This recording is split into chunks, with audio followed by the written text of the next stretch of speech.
Matraye Namaha. Om Matraye Namaha. Om Matraye Namaha.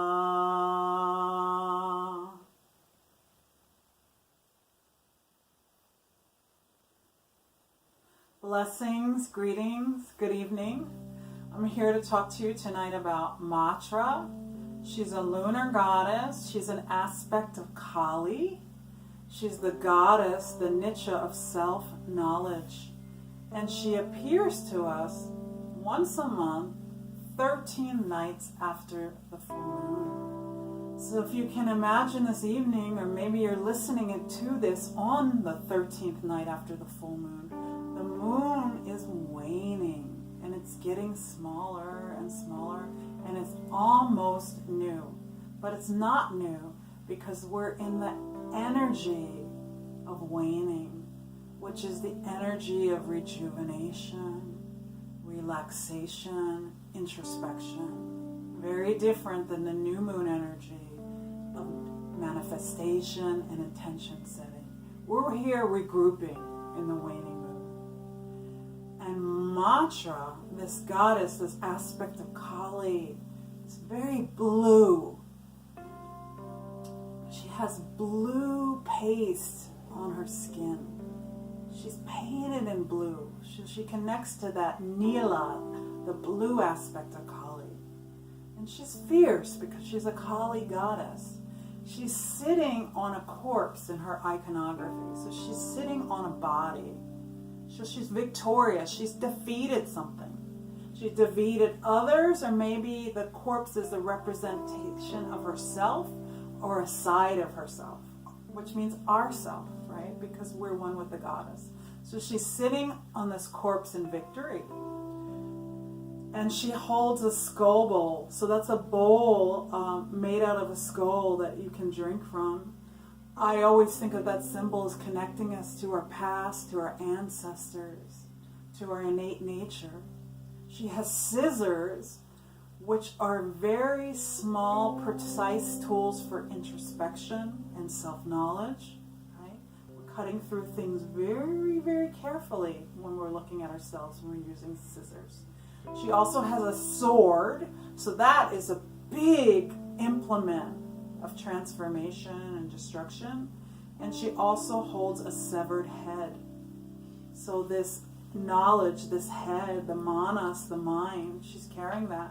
So she might have cut it off with a sword. It might be somebody else's head, but I like to also think of it as our own head. She's put our own head in front of us so we can really look in our own eyes and do some deep transformative work. She's connected to the god Rudra. The feminine form is Raudri, and Rudra is the aspect of Shiva who's roaring, who's terrifying, who's roaring. So she connected to that deep, God, primal, roaring energy that we can find in ourselves, right? Very deep, emotional. She's connected to the diaphragm, right? In the Naratara Tantra, when they go through Nyasa, when they go through the body scan, when they put the goddesses on different parts of the body, the chant is Matra, protect my diaphragm, right? So that deep place that our voice, our truth comes out of, right? She helps us get rid of unwanted habits, right? We can get rid of them with the scissors, right? Very methodically. Or we can get rid of them with the sword, cutting through very strongly. It's the difference maybe between going on a reduction diet or fasting. One is very small, one is more dramatic. Getting rid of cigarettes by reducing 1 cigarette a day, or going cold turkey, right? That's kind of the difference between the scissors and the sword, right? And she's helping us get ready for spiritual transformation, but meeting us the way we can, either with the scissors or the sword. She's like, we can do it this way, we can do it that way. You figure out for yourself, with your self-knowledge, which way is going to work for you, and then I'll support you in your choice. And she helps us very much, like all these aspects of Kali, especially the darker aspects, with the subconscious mind. She celebrates dreams, images, ideas, and she thinks that all of them are really important tools for transformation and exploration. She supports our open-hearted journey to self-understanding, right? How do we have this open-hearted journey? We do it with yoga, with heart openers, with back bends, right? With all these practices where we're opening a heart, we're opening the diaphragm with chanting, right?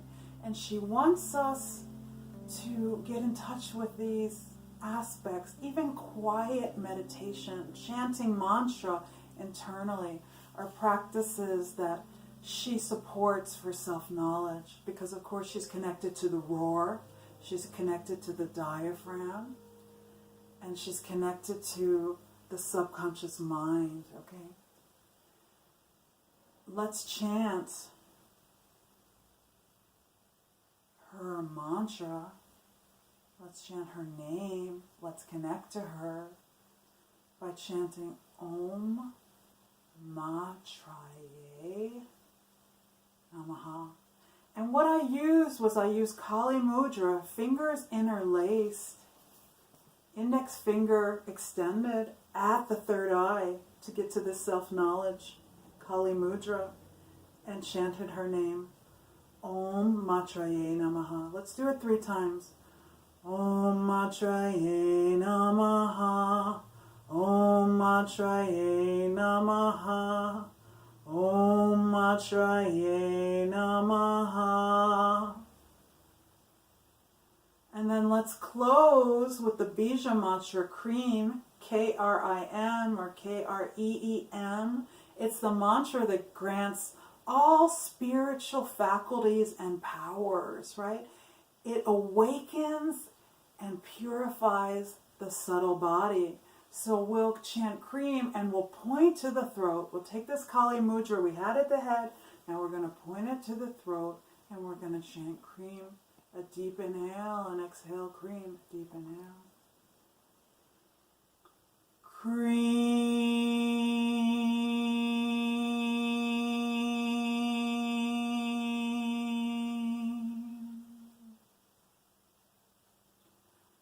Namaste.